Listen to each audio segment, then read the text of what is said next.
In the first few years of our life, we learn to speak and communicate with others. In the remaining years, we learn how to perfect and expand on what we were taught. Communication is the first step to learning how to speak in a concise and clear manner while properly presenting ourselves.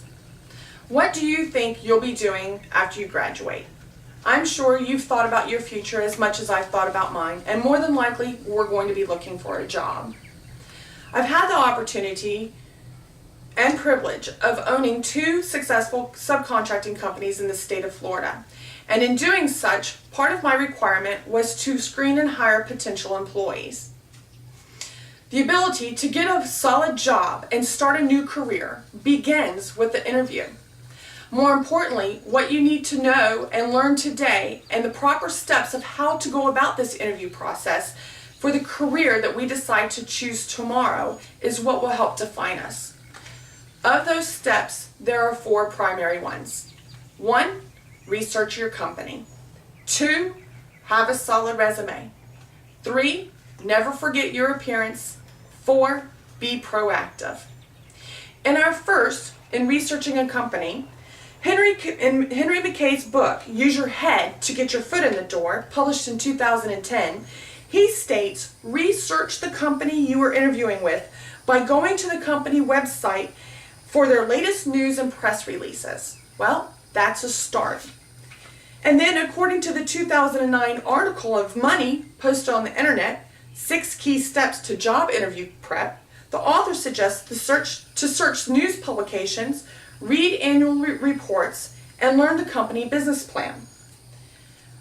In my opinion, you should easily speak to another employee. The receptionist is always the person that greets you on the phone or greets you when you walk in. Ask them questions. They will have inside knowledge, and they are typically the friendliest ones. The second, your resume, you need to grab them. You need to keep their attention. In that goal, and in attaining that goal, you need to ensure that you do not add fluff.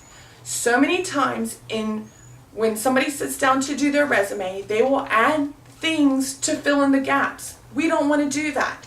If you add something to fill in the gaps, chances are of it being caught are pretty high. Be accurate.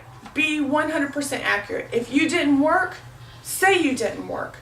If you stayed at home or you had a kid, say you had a kid. Be honest. 100% be honest. Employers would much rather see a gap and hear honesty than to hear fluff and get nothing out of it. And you don't get a job and they don't get a new employee. It's as simple as that. And don't forget, never use jargon.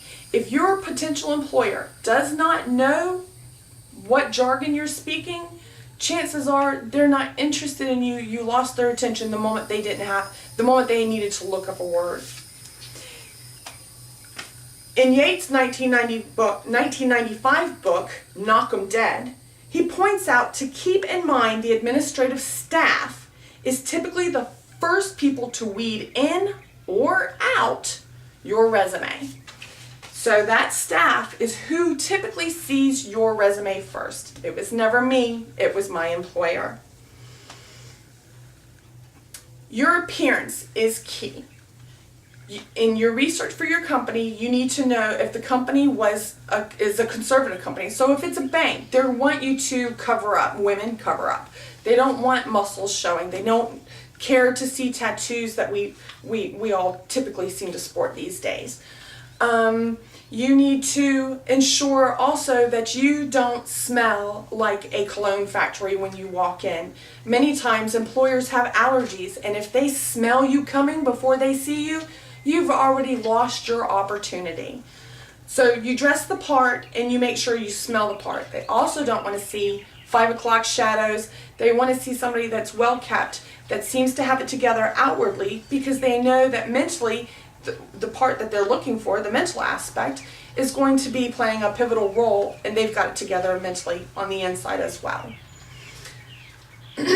According to Ronald Cranich and William Bannis in their book, High Impact Resumes and Letters, your resume will become the single most important piece of paper you will need for getting a job in the 21st century. So when you walk in and you hand them your resume, you are giving them a great solid appearance, and that's what you need to keep in mind. Last but not least, be proactive. When you are proactive about yourself, nobody can do any better of a job.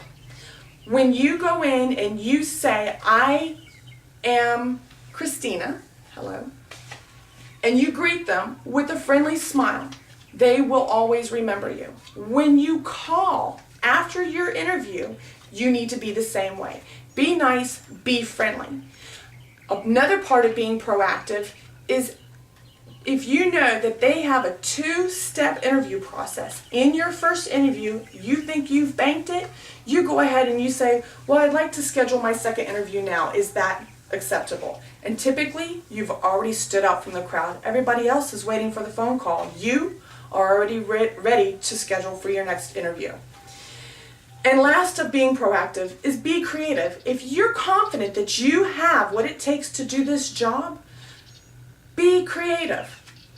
In my research, I found out that a marketing tech decided that he got that job and he definitely wanted that job. He sent the potential employer a shoe, and on that shoe it says, now that I got one foot in the door, how about the other one?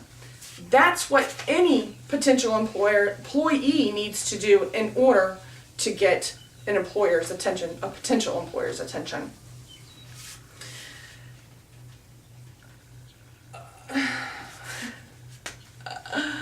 So to summarize, we have 4 main points that we must always keep in mind. Research our company, keep our resume perfect, honest, clear, make sure that our outward appearance matches our inward, and then be proactive about who we are.